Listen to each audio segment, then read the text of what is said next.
Mohon maaf ya semuanya, karena ada kendala teknis lagi ini ya ternyata. Izin bertanya ini sahabat Saiful. Tadi poin yang saya catat itu ada berproses maksimal dalam organisasi.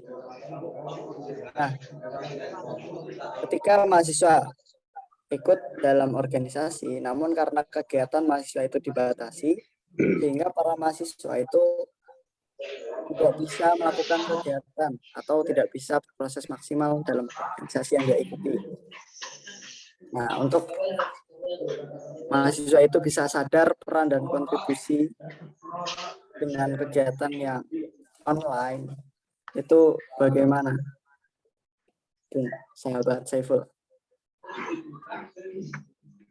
Oke, masuk ya.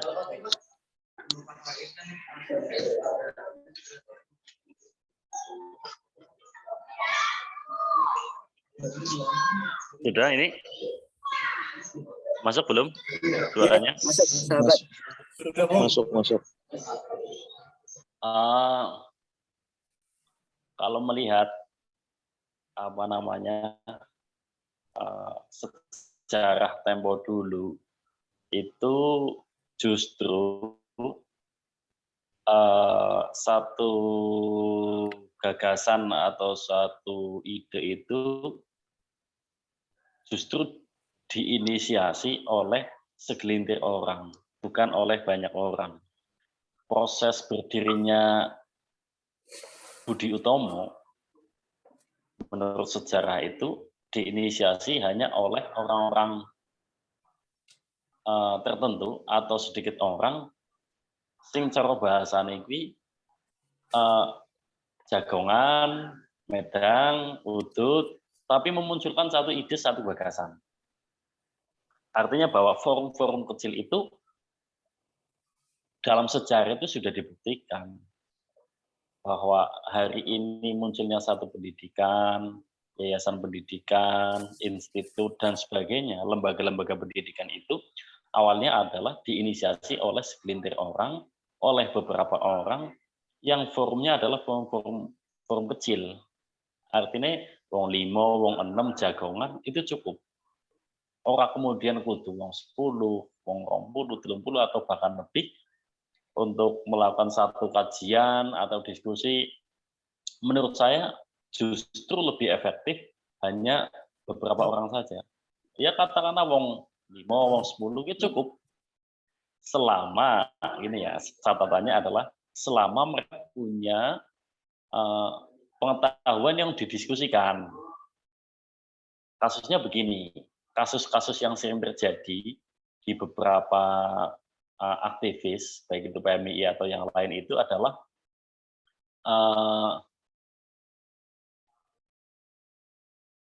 kemunduran teman-teman dalam semangat membaca dan semangat berdiskusi. Wis, hitungan ngono ge Mas Kasbi sebagai calon ketua PMI, hitungan ya. Kader PMI yang hari ini berani bertaruh diri untuk proses membaca secara istiqomah, itu hanya berapa kader. Kalau sudah istiqomah, berapa lama dia istiqomah? Berapa buku yang dia baca? Berapa pengetahuan yang dia serap? Kemudian berapa pengetahuan yang mereka diskusikan? Kalau kemudian teman-teman hanya senang berproses kumpul tanpa ada asupan pengetahuan, baik pengetahuan lahir atau batin, kemudian senengane dolan, tongkrong, ngopi, dolanan HP, yakinlah bahwa generasi itu bukan bagian dari generasi yang diharapkan. Meskipun nang rasane iki wis maksimal ngono prosesnya. Wah. Jadi seolah-olah saya di PMI sudah lama. Saya aktif di PMI, aku turu ya nang base camp. Proses nang base camp, ora tau mulai. Tirakate nang base camp, tirakat mangan maksudnya panganane mie, panganane kopi, teh, udut. Seolah-olah itu menjadi satu keyakinan bahwa itu adalah proses keseriusan dalam berorganisasi. Tentu tidak itu yang diharapkan oleh cara bahasanya itu, bukan itu yang diharapkan oleh generasi selanjutnya, bukan itu. Tetapi berapa banyak kader PMII yang asupan pengetahuannya itu total. Berapa kader PMII yang asupan komunikasinya itu baik dan bagus. Berapa asupan pengetahuan kader PMII yang berjejaring dengan baik. Itu, kalau menurut saya. Nggak perlu kemudian, ini masa pandemi, ora iso demo, ora iso kumpul, ora iso diskusi, ora iso PKD. Menurut saya justru itu kurang efektif. Lebih efektif cukup kayak sing diomong kayak mau tiap bulan ada diskusi rutin. Istiqomah. Dan kalau bisa adalah nanti yang mengisi adalah pemateri atau narasumber sing memang pengetahuannya itu sudah diinternalisasi menjadi pengalaman, kemudian nanti mereka cara menyampaikannya itu berbasis data pengalaman dan sedikit pengetahuan. Jadi nek awakmu butuh pengetahuan, moco cukup, diskusi cukup. Tapi nek awakmu butuh pengetahuan yang diinternalisasi dengan pengalaman, kamu harus berdiskusi dengan orang-orang yang pernah melewati kesejarahan, pernah melewati proses-proses lama, kemudian hari ini menjadi pelaku. Itu yang penting, kalau menurut saya. Nggak usah banyak-banyak untuk diskusi. Nanti Mas Kasbi coba karena ini kader calon ketua cabang ya dari beberapa calon itu. Nanti di tracking berapa kader PMII yang berani bertaruh untuk mengasah pengetahuan. Berapa kader PMII yang berani bertaruh bangun jejaring. Berapa kader PMII yang berani bertaruh untuk berkomunikasi dengan baik. Coba menarik lobby lah, teknik lobby ini apa?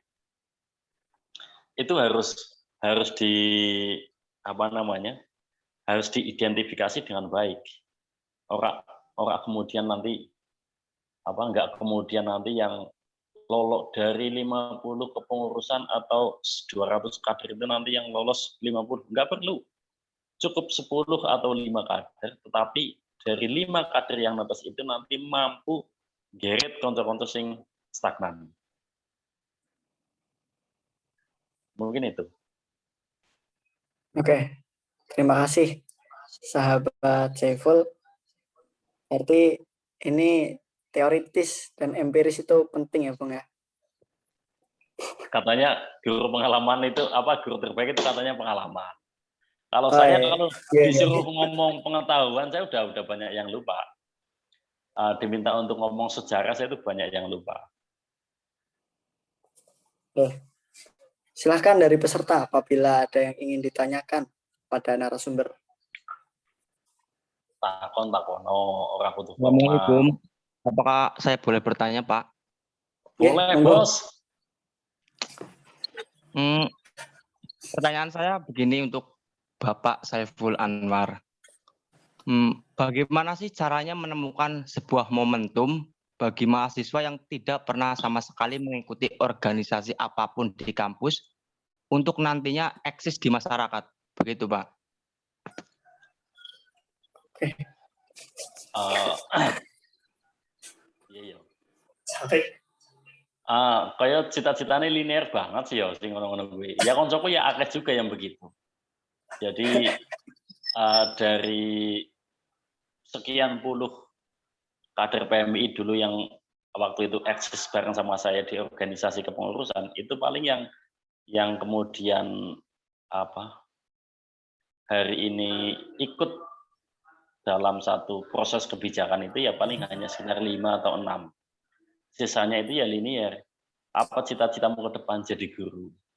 Apa cita-citamu ke depan jadi wartawan? jadi pendamping PKH, jadi panwascam. Ya hanya sesederhana itu. Tetapi itu tidak menjadi permasalahan juga sih menurut saya, bahwa yang lebih besar dari sebuah perjuangan itu adalah untuk kemaslahatan bersama. Kemaslahatan secara makro itu ya masyarakat Kabupaten Kebumen. Secara mikro itu ya lingkunganmu dan desamu itu sendiri.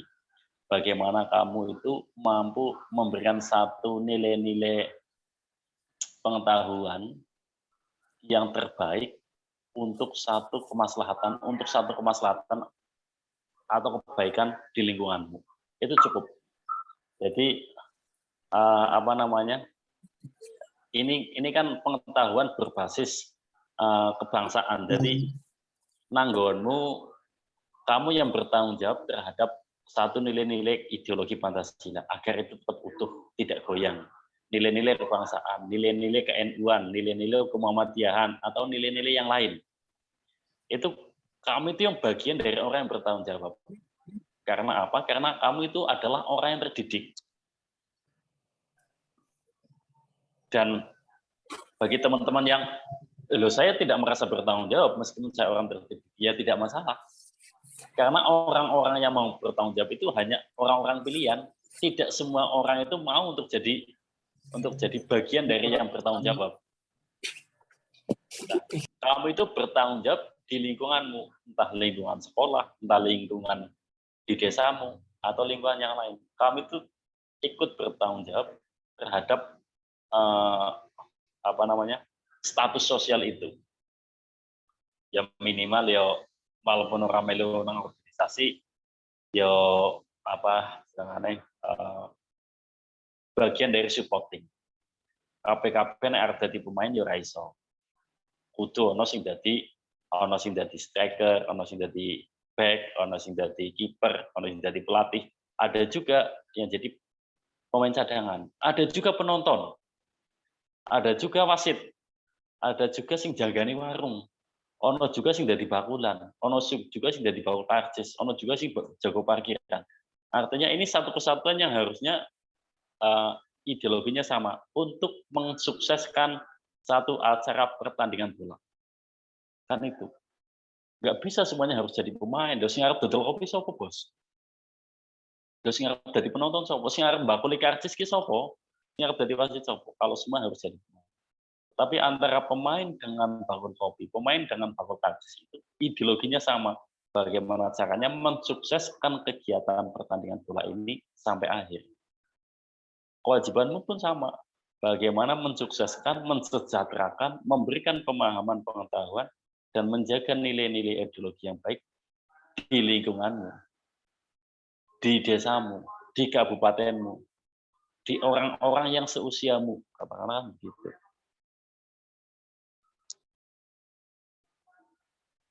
Begitu kira-kira, Mas.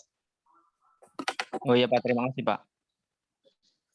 Oke, terima kasih pada sahabat Sigih Fajaryanto. Kalau Gimana nggak nih, setuju peserta? nggak Ada yang apa-apa. ditanyakan? Kalau setuju ya oke. Kalau nggak setuju ya diskusi. Namanya juga diskusi, Bos.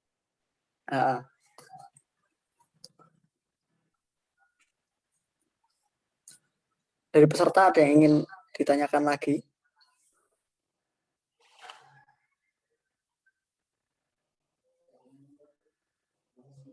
Ya, tidak ada, saya pengen bertanya nih kepada sahabat Muhammad Hasbi. Nah, tadi dari sahabat Hasbi itu menjelaskan ada 3 poin penting mahasiswa, yaitu agent of change, agent of control sosial, dan iron stock. Nah, akhir-akhir ini seperti yang dipaparkan oleh sahabat Hasbi itu, mahasiswa seolah kehilangan perannya.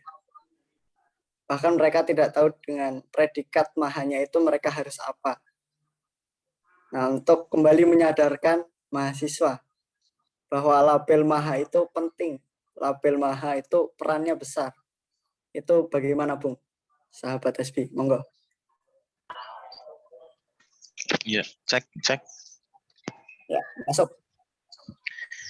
Ya, menarik ya. Kalau yang disebut sebagai siswa mungkin ya masih punya tugas belajar di bangku sekolah ya. Ya istilah sederhananya mungkin saya sebut sebagai ini.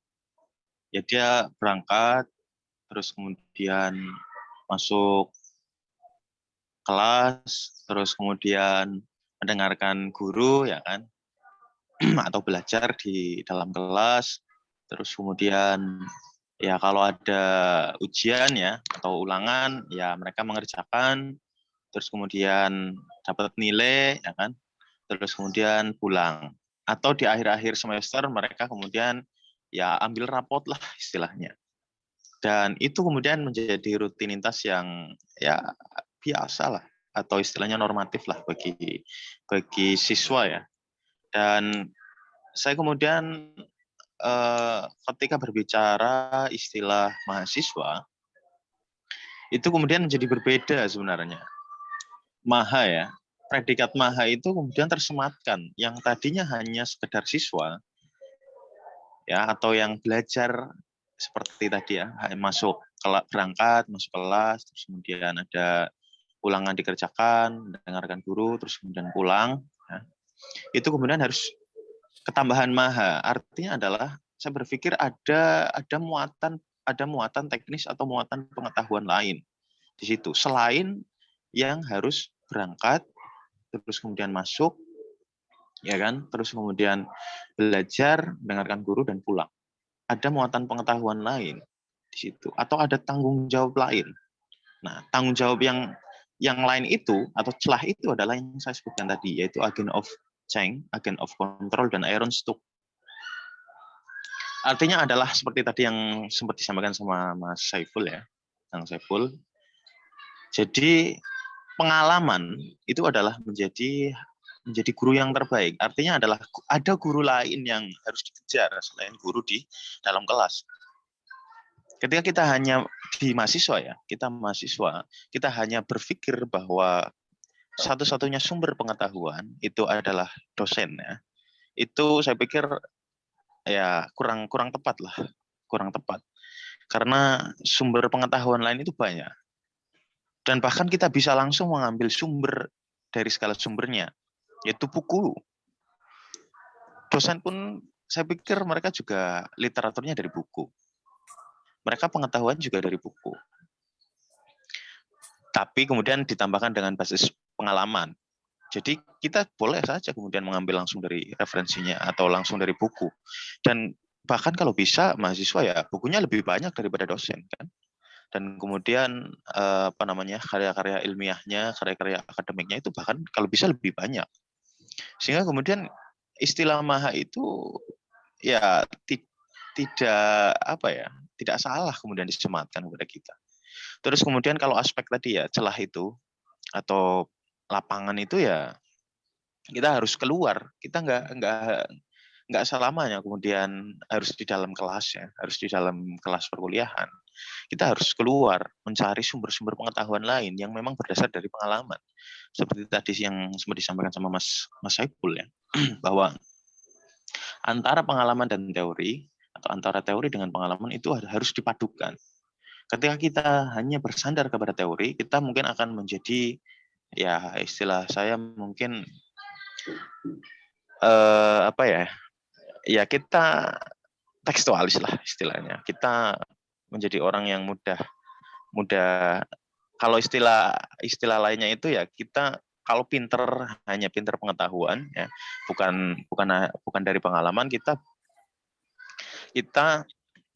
istilahnya itu kita akan menyetir orang. Kita hanya akan bisa menyetir orang karena mental dan pengalaman kita tidak ada. Kita akan menyetir orang terus kemudian memanfaatkan orang dan seterusnya. Sedangkan kalau berbasis pengalaman doang, hanya pengalaman saja, kita kemungkinan besar akan disetir. Kita kemungkinan akan disetir orang. Karena tidak ada pengetahuan, tidak ada alat analisis di situ. Nah, maka kemudian kedua-duanya harus bisa seimbang. Kedua-duanya harus bisa seimbang untuk menciptakan keharmonisan. Ketika memang kita berada di posisi konseptor, ya kita harus bisa memandang atau menganalisis secara kritis kondisi realitas. Kemudian kalau memang kita berada di posisi sebagai eksekutor atau lapangan, ya kita juga harus bisa melihat secara taktis ya di lapangan. Dan kedua-duanya harus bisa seimbang. Maka kemudian mahasiswa adalah harus punya muatan dua itu tadi, muatan pengalaman ya, dan muatan teori. Kalau teori oke lah bisa cari di sumber buku. Tapi kalau pengalaman harus keluar, harus ikut berkontribusi. Ya, kontribusi banyak lah yang bisa dilakukan ya hari ini. Terus kemudian pertanyaan yang tadi ya terkait dengan bagaimana sebenarnya kita, ya salah satu yang bisa dilakukan adalah ini bagian dari untuk merecovery pengetahuan kita, merecovery kesadaran kita terkait dengan bagaimana tugas kita sebagai agen of change, agen of control, dan iron stock. Salah satunya adalah dengan ini, webinar ini, itu adalah salah satu cara untuk merubah cara berpikir kita. Kemudian merecovery pemikiran kita. Sebagai mahasiswa khususnya ya, baik itu yang organisasi ataupun yang non-organisasi. Kalau bisa sih yang non-organisasi saya sarankan ikutlah organisasi. Biar pengalaman itu bisa diasah, biar teorinya itu kemudian bisa diimplementasikan. Ya, ikut organisasi itu juga kemudian menjadi solusi yang kedua setelah ikut webinar atau ikut diskusi-diskusi seperti ini. Terus yang terakhir saya pikir kita perlu yang namanya istilah saya itu mengenal teori yang kekinian. Teori-teori kekinian itu menjadi penting ya. Karena perkembangan teori itu, terutama teori yang sifatnya sering didiskusikan di aktivis ya, atau di kepengurusan organisasi ya, atau di kaderisasi khususnya di PMI lah, atau mungkin di organisasi lain adalah teori-teori yang kekinian itu harus diulang-ulang, harus dikaji kalau bisa, harus didalami. Jadi kritik atas teori sebelum-sebelumnya yang kemudian biasa dipakai di zaman aktivis 98 itu sebenarnya sudah ada. Teori-teori yang dulu di tahun 98 itu familiar, itu sudah ada kritik hari ini. Dan kritik itu atau hasil dari kritik terhadap teori itu sudah ada dan harus dikaji oleh mahasiswa hari ini. Ya, harus mengenal teori-teori baru lah. Jadi ada 3 tadi, ikut seminar, ikut kemudian diskusi-diskusi yang membuka wawasan berpikir. Terus kemudian kalau hari ini memang tidak bisa ketemu langsung, ya boleh online kok, nggak masalah. Walaupun ya ada kekurangannya ya, ada kekurangan dan kelebihannya ya. Terus kemudian yang kedua ya ikut organisasi. Saya sarankan yang belum ikut organisasi, ikut organisasi. Dan harus benar-benar dari hati yang terdalam ya. Kalau saya ini harus dari jiwa, panggilan jiwa ikut organisasi. Terus kemudian yang terakhir yaitu tadi mengenal banyak teori. Karena teori-teori terbaru itu ya harus diikuti, saya pikir, karena kita masih cara pandang dulu, masih dengan teori dulu, ya kemungkinan kita akan ketinggalan. Padahal realitas zaman atau perubahan itu adalah hal yang niscaya dan itu terus-terusan. Mungkin itu yang dapat saya jawab ya. Saya kembalikan. Terima kasih. Oke, terima kasih. Berarti sebagai seorang mahasiswa, mau tidak mau itu harus keluar dari zona nyaman. Kita bukan siswa lagi, kita sudah punya predikat maha, yaitu mahasiswa. Oke, dari peserta, apabila masih ada yang ingin ditanyakan, saya persilahkan.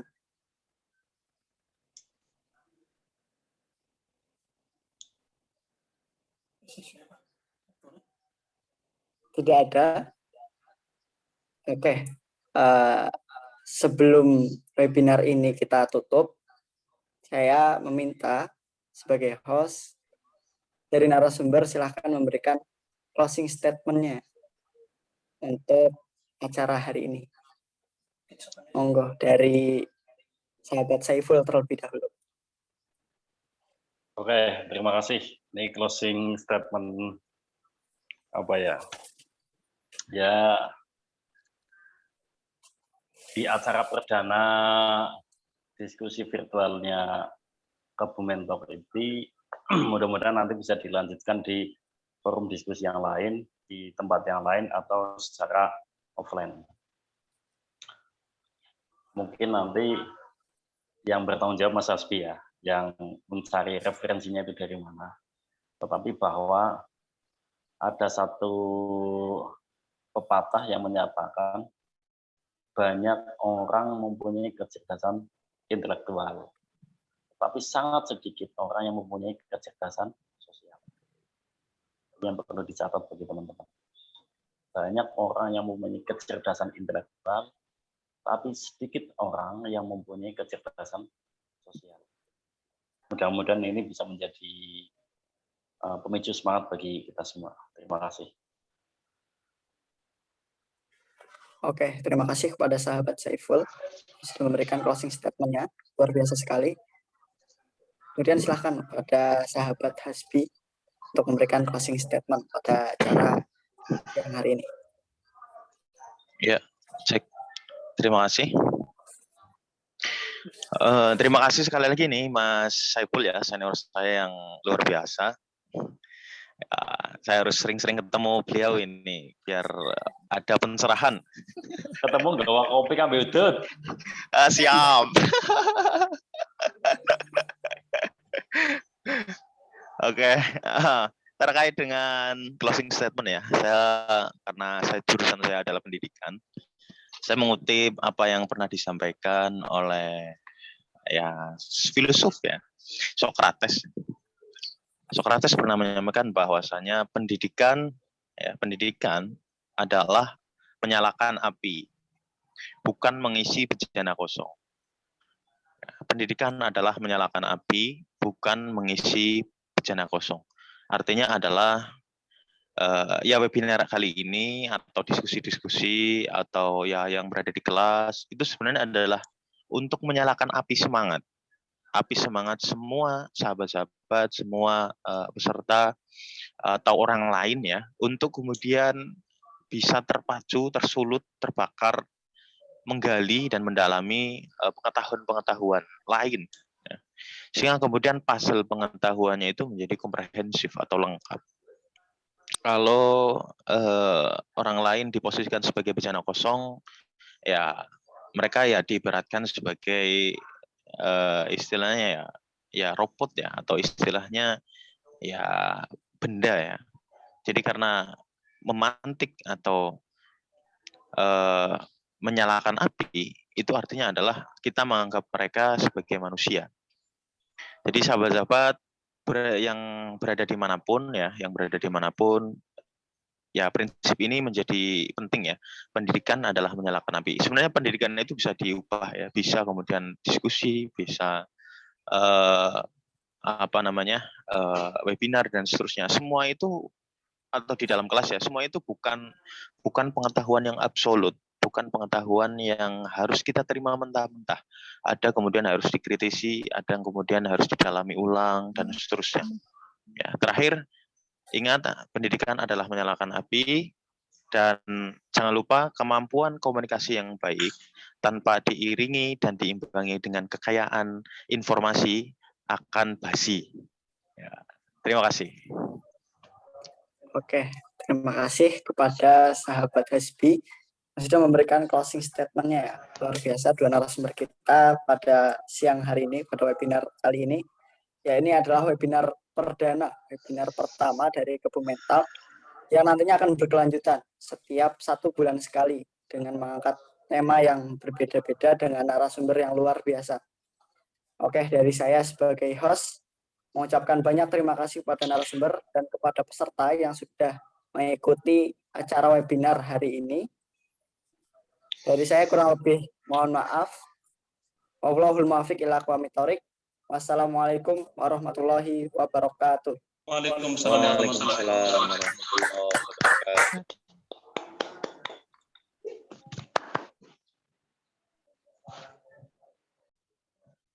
Para foto di sit.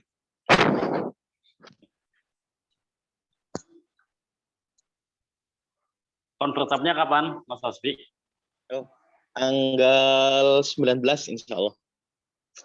Doanya Kang ini Kang, aduh. Nyalon ya? Nyalon lah. Sore sih. Bagus itu. Orang-orang yang terpilih. Aduh. Bismillah Kang lah. Ya, kapan-kapan ngopi-ngopi aja sama teman-teman. Siap. Siap. Nah, terima kasih ya semuanya. Saya mohon izin Ya. live dulu ya. Yo, Makasih, siap Bung. Kang. Thank you Kang. Yo, Thank you, Kang. assalamualaikum. Waalaikumsalam. Waalaikumsalam.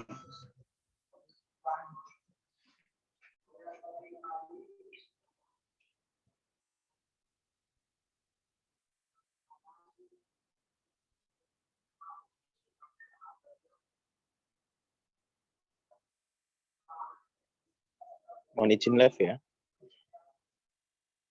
Terima kasih semuanya.